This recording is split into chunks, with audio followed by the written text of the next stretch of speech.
ಅಥಣಿಯ ಶಿವಯೋಗಿಗಳು ಧ್ಯಾನದಲ್ಲಿ ಕುಳಿತಿರುವಾಗ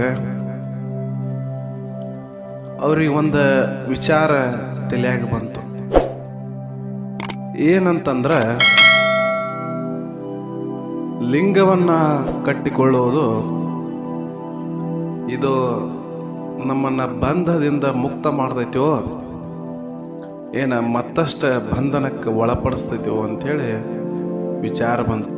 ಇನ್ನು ಹೆಂಗೆ ಮಾಡೋದು, ಇದನ್ನ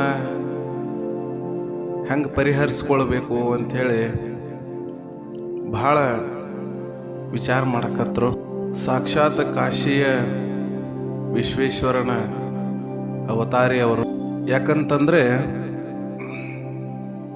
ಒಂದು ಸಲ ಧಾರವಾಡದ ಮೃತ್ಯುಂಜಯ ಸ್ವಾಮಿಗಳು ಕಾಶಿಗೆ ಹೋಗೋರಿದ್ರು.